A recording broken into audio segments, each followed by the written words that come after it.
جو متقی ہو، جو سچ بولتا ہو، جو احسان کرے لوگوں پہ، مجھے ایسا بنا دے، احسان کرے لوگوں پہ، مجھے ایسا بنا دے۔ الحمدللہ رب العالمین والصلاة والسلام علی سید المرسلین، اما بعد فاعوذ باللہ من الشیطان الرجیم، بسم اللہ الرحمن الرحیم۔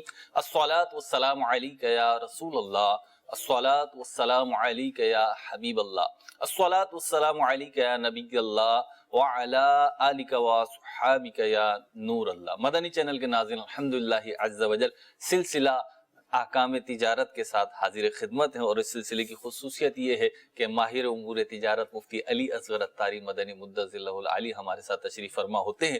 آپ کے سوالات ہوتے ہیں کاروبار سے متعلق، مالی لین دین سے متعلق، اور اس پر آپ جاننا چاہتے ہیں شرعی رہنمائی، قرآن و حدیث ہمیں کیا حکم ارشاد فرماتے ہیں، کیا کرنا ہے کیا نہیں کرنا، اس حوالے سے مفتی صاحب کے سامنے ہم آپ کا سوال رکھتے ہیں۔ آج کی خصوصیت یہ ہے کہ کچھ ہمارے پاس لاہور سے عالمی مدنی مرکز فیضان مدینہ میں بغدادی طیارے کے ذریعے تاجران آئے ہوئے ہیں، تو یہ ہمارے سلسلے میں مدعو ہیں، آج ہمارے مہمان بنے ہیں، اور مہمان اس بات کے تحت بنے کہ کچھ سوالات ان کے ذہن میں ہیں، کچھ سوالات ان کے بھی شامل کرنے ہیں، درود پاک کی فضیلت شامل کرتے ہیں، اور پھر یہاں اسٹوڈیو میں موجود تاجران میں سے ایک اسلامی بھائی سے سوال لیتے ہیں۔ نبی کریم رؤوف رحیم صلی اللہ علیہ وسلم کا فرمان ذی شان ہے، لوگوں میں سے میرے نزدیک قریب ترین وہ شخص ہوگا بروز قیامت کہ جو دنیا میں مجھ پر کثرت کے ساتھ درود پاک پڑھتا ہوگا۔ صلو علی الحبیب صلی اللہ تعالی علی محمد صلی اللہ تعالی علیہ وسلم۔ اپنی عادت بنا لیجیے کہ کثرت کے ساتھ درود پاک پڑھیں، کہ یہ نبی کریم علیہ السلام کا قرب دلانے والی نیکی ہے۔ بڑھتے ہیں پہلے سوال کی طرف مفتی صاحب، پہلے سوال ہی کے ساتھ آپ کی بارگاہ میں حاضر ہوتے ہیں۔ اسفند بھائی ہیں ہمارے ساتھ۔ اسفند بھائی کیا سوال ہے آپ کا؟ السلام علیکم۔ وعلیکم السلام ورحمۃ اللہ وبرکاتہ۔ میرا نام محمد اسفند طلت بٹ ہے اور میرا تعلق لاہور سے ہے۔ مفتی صاحب کی بارگاہ میں میرا سوال یہ ہے کہ میرا منڈی میں فروٹ کا بزنس ہے، مارکیٹ میں جو ہے وہ اس طرح ہوتا ہے کہ ابھی مالک آتا ہی نہیں، اور جو خریدار ہوتے ہیں وہ پہلے ہی پہنچ کے سیل مین سے جو ہے وہ چیز وغیرہ لے لیتے ہیں، ریٹ وغیرہ طے ہوتے نہیں۔ تو اس موضوع پہ میرا یہ سوال ہے کہ ابھی ریٹ وغیرہ طے ہوتے نہیں اور مالک بھی ابھی آتے نہیں ہیں، تو جو خریدار ہوتے ہیں وہ اپنا مال وغیرہ وہ لے جاتے ہیں، تو شریعت کا کیا حکم ہے؟ شرعی رہنمائی فرما دیں، کیا ریٹ کیے بغیر مال جو ہے وہ لینا اور بیچنا کیسا؟ جی عام طور پر تو یہ ہوتا ہے نا کہ آڑتی کے پاس مال لا کے مالک تو منی ہوتا، اب آڑتی اس کے مال کو بکواتا ہے، تو آپ کے ایسا نہیں ہوتا؟ ایسا ہوتا ہے کہ آرتی جو ہیں وہ لیٹ آتے ہیں، آرتی آتی ہیں صبح، فور ایگزامپل مالک سے مراد یہ کہ آڑتی، ہاں جی آرتی، اصل جو مالک کسان لے کر آیا، ذمہ دار لے کر آیا، وہ مراد نہیں ہے؟ وہ مراد نہیں۔ اچھا، تو اب کیا ہوتا ہے کہ جو آڑتی کا بندہ ہے اس سے ڈیلنگ ہو جاتی ہے؟ ہاں جی، اس سے ڈیلنگ ہوتی ہے، وہ بھی آتا نہیں ہے، اس سے ڈیلنگ ہو جاتی ہے۔ کچھ منڈی میں ایسے بھی ہیں کہ ان سے ڈیلنگ ہوتی ہے، کچھ ایسے ہیں کہ کسان جو آپ بتا رہے ہیں وہ موجود ہوتے ہیں، کچھ لیکن آرتی ہیں وہ موجود نہیں ہوتے، انہوں نے ہی کرنا ہوتا ہے۔ تو اس میں یہ ہے کہ ابھی وہ آتے ہی نہیں ہیں، اور وہ سیل مین جو ہے ان سے طے ہو جاتا ہے، وہ نام وغیرہ لکھ لیتے ہیں کہ فلاں اڈا فلاں بندہ منڈی کا یہ 20 پیٹی 30 پیٹی 50 پیٹی لے گیا ہے، اور آگے سے جو وہ خریدار ہوتا ہے وہ آگے سیل کر دیتا ہے۔ تو اس کا شرعی حکم کیا ہے کہ قیمت طے نہیں ہوتی؟ قیمت طے نہیں ہوتی۔ تو کب ہوتی ہے قیمت طے؟ اب وہ مالک جب آئے گا تو اب اس کی مرضی ہے، وہ 12 بجے طے کرے یا 1 بجے، یا اس کا دل کرے تو وہ دن بھی ڈیلے ہو سکتا ہے۔ اچھا، یعنی مارکیٹ میں جو بھی قیمت آئے گی وہ برداشت کرنی پڑے گی؟ برداشت کرنی پڑے گی۔ اس نے مال آگے سستا بیچ دیا ہوگا تو نقصان ہوگا۔ اس میں ایک صورت یہ ہے کہ وہ بتا دیتی ہے جو خریدار ہوتا ہے کہ جو ریٹ لگے گا اس میں آپ سے 50 روپے پروفٹ لوں گا یا 100 روپے پروفٹ لے کے، اس صورت میں بھی وہ جو ہے آگے اپنے دکاندار یا کسٹمر حضرات کو دے دیتے ہیں۔ صحیح، ٹھیک ہے۔ دیکھیے مسئلہ بڑا واضح ہے، اور مسئلہ یہ ہے کہ ایک چیز جب کسی سے خریدی جاتی ہے، اصل میں یہاں جو اصل مالک ہے اس فروٹ کا، اس سبزی کا، جو بھی چیزیں ہیں، وہ تو عام طور پر بولے کے وقت موجود نہیں ہوتا، ٹھیک ہے، اور اس کی وکالت آڑتی کر رہا ہوتا ہے۔ آڑتی کا کام ہے کہ وہ مال اس کا منڈی میں بکوانا، لیکن آڑتی کی بھی رضامندی شامل نہیں ہوئی اور قیمت طے نہیں کی گئی، مال اٹھا لیا گیا، شرعی اعتبار سے طریقہ کار تو جائز نہیں ہے۔ اور اس کی وجہ یہ ہے کہ قیمت کا مقرر ہونا خرید و فروخت کے بنیادی لوازمات میں سے ایک لازم ہے۔ جب یہ لوازمات پورے نہیں ہوں گے تو لڑائی جھگڑے کے امکانات برقرار رہیں گے، خرابیاں برقرار رہیں گی۔ صرف یہاں نہیں ہے، دنیا کی کسی بھی چیز کے اندر جب ایسے معاملات ہوتے ہیں کہ قیمت ہی طے نہیں ہوئی، دو ہی تو چیزیں ہوتی ہیں خرید و فروخت میں، ایک وہ مال جو آپ خرید رہے ہیں اور ایک اس کا جو معاوضہ آپ دے رہے ہیں۔ ان دونوں چیزوں کے اندر اگر کنفیوژن ہے، ابہام باقی ہے، تو پھر تنازعات ہوں گے، اور ایسی خرید و فروخت سے منع کیا گیا ہے، ایسی خرید و فروخت کی اجازت نہیں ہے۔ اور صاحب اس کا حل کیا ہوگا پھر اگر یہ رائج ہے تو؟ حل صبر ہے۔ ٹھیک، یعنی وہ خود ہی آ کے سودے کرے پہلے؟ دیکھیں، مال آپ کو قیمت پتہ چلتی تو آپ مال خریدیں، ورنہ آپ نہ خریدیں۔ ٹھیک ہے جی، ایک کال شامل کرتے ہیں اور پھر انشاءاللہ اگلا سوال یہاں سے لیں گے۔ کال دیجیے۔ سلسلہ احکام تجارت میں مفتی علی اصغر اتاری سے سوال ہے کہ کچھ سافٹ ویئر ہوتے ہیں جو کہ پیڈ سافٹ ویئر ہوتے ہیں جس کو بائی کرنا پڑتا ہے، تو کچھ لوگ اس کو اور جگہ سے یا اس پہ کچھ کوڈ انٹر کر کے اس کو کریک کر لیتے ہیں، اس کو ان لاک کر لیتے ہیں۔ تو ایسے سافٹ ویئر، ایسے اپلیکیشن کو یوز کرنا کیسا، اور کوئی اگر ایڈیٹنگ کی ایپ کو کریک کر کے ڈاؤن لوڈ کیا ہوا ہو اس سے ویڈیوز ایڈٹ کرنا کیسا، اور اگر جائز نہیں ہے تو اس سے اگر کوئی کسی کو ارننگ ہوئی ہے اس کا کیا حکم ہوگا، اور ان ویڈیوز کا کیا کیا جائے، یہ ارشاد فرما دیجیے۔ ٹھیک ہے جی، ایک ساتھ آپ نے 4-5-6 سوال کر دیے۔ دیکھیں، معاملہ یہ ہے کہ مختلف سافٹ ویئرس کی رینج جو ہے وہ مختلف ہوتی ہے۔ ٹھیک، کچھ ملک ایسے ہوتے ہیں جن کے ساتھ ان کے معاہدے ہوتے ہیں، وہاں رول اور ریگولیشن کی پابندی کرنا ان کے استعمال کرنے والوں کے لیے ضروری ہوتا ہے۔ ٹھیک، کچھ ممالک ایسے ہوتے ہیں کہ جہاں ان کے معاہدے نہیں ہوتے۔ جب ان کے معاہدے نہیں ہوتے تو وہاں کوئی قانونی جو خلاف ورزی ہے وہ بھی نہیں پائی جاتی۔ اب پھر معاہدوں کے اعتبار سے بھی معاملات مختلف ہوتے ہیں، جیسے کمپنیاں ہیں، جی، کمپنیاں جو ہیں وہ جواب دہ ہوتی ہیں، کمپنیوں میں اس طرح کے چھاپے بھی لگنے کی اطلاعات ملی ہیں، پاکستان میں بھی ہیں۔ ٹھیک ہے، تو دیکھا جاتا ہے کہ کس طرح کا سافٹ ویئر ہے، کس طرح کی چیز ہے، اور ملکی قانون، ہم جس ملک میں رہ رہے ہیں اس کا قانون اس کے بارے میں کیا کہتا ہے۔ ٹھیک، کمپنیاں عام طور پر پائریسی کے سافٹ ویئر استعمال نہیں کرتی، ایک تو اس میں سیکیورٹی خدشات ہوتے ہیں ٹھیک ہے، کہ وہ مضبوط نہیں ہوتی اس کی سیکیورٹی، اور دوسری پرابلم اس کی یہ ہوتی ہے کہ ڈیٹا کسی وقت ضائع ہو گیا تو کمپنیوں کا تو یعنی کتنا بڑا نقصان ہوگا۔ ٹھیک، تو ملکی قوانین کے تابع رہ کر ان مسائل کو دیکھا جائے گا، جنرلی نہیں دیکھا جائے گا۔ ٹھیک ہے، اگلا سوال یہاں سے شامل کرتے ہیں۔ ناصر بھائی ہمارے۔ السلام علیکم ورحمۃ اللہ وبرکاتہ۔ وعلیکم السلام ورحمۃ اللہ۔ حضرت صاحب سے میرا سوال ہے، میری فیلڈ آئی ٹی سے ریلیونٹ ہے، تو بعض اوقات ایسا ہوتا ہے کہ مارکیٹ میں دیکھا ہے کہ بعض لوگ کچھ چیز سیل کرتے ہیں اور پرچیزر کے ساتھ ایک کمٹمنٹ ہو جاتی ہے یا ڈیسائیڈ ہو جاتا ہے، وربلی بھی ہوتا ہے، بعض ٹائم ڈاکومنٹس کے حساب سے بھی ہو جاتا ہے کہ اس کی کوئی وارنٹی نہیں، لیکن کچھ دیر کے بعد یا کچھ دنوں کے بعد وہ ریٹرن کر دیتے ہیں کہ یار یہ ٹھیک نہیں چلی۔ تو اس صورت میں کیا کرنا چاہیے، اور خاص طور پہ اگر یہ ڈیل ٹوٹلی کریڈٹ پہ ہوئی ہو تو؟ ٹھیک ہے جی، کون سی فیلڈ بتائی آپ نے اپنی؟ آئی ٹی سے ریلیونٹ۔ آئی ٹی سے ریلیونٹ ہے، تو ہارڈ ویئر آئٹمس بیچتے جی ہیں؟ بالکل ایسے، یہ بعض ٹائم پارٹس وغیرہ سیل کرتے ہیں تو لے جاتے ہیں یوزر وغیرہ، تو بعض میں کہتے ہیں یار یہ چلا نہیں، جبکہ ہمیں بھی اس کی وارنٹی نہیں ہوتی اور ہم آگے بھی وارنٹی نہیں دیتے اس کی۔ مارکیٹ میں یہ ہوتا ہے کہ جس چیز کی وارنٹی ہوتی ہے اس کی قیمت بھی بڑھ جاتی ہے، کیونکہ بہت ساری چیزوں کے اندر ہمارے یہاں لوکل وارنٹی بھی چل پڑی ہے کہ ایک بندہ بیٹھ گیا، اس نے کہا کہ جی میرے بیاہ پر وارنٹیاں دو، اتنی پیسے میں لوں گا، کلیم سارے میں بھگتاؤں گا، ایسا بھی ہوتا ہے۔ خیر یہ ایک الگ مسئلہ ہے، جب آپ نے کہہ دیا کہ جناب وارنٹی نہیں ہے، اب تو اس کو کلیم کا حق نہیں ہے کہ وہ یہ کہے کہ جی خراب ہو گئی، جل گئی، اس میں فلاں مسئلہ آ گیا۔ یعنی جو چیزیں وارنٹی کے ارد گرد گھومتی ہیں ان چیزوں کا کلیم وہ نہیں کر سکتا۔ اب وہ آ جاتا ہے لے کر، اور پھر آپ یہ دیکھتے ہیں کہ آپ نے دکانداری چلانی ہے، لوگوں سے اگر تھوڑی بہت رعایت کریں گے تو معاملہ آگے بڑھتا رہے گا، تو اس میں فائدہ ہی فائدہ ہے۔ میں نے کل ایک مضمون پڑھا نا، مجھے لگا یہ کہ مضمون جو ہے وہ خیالی طرح کا ہے، اور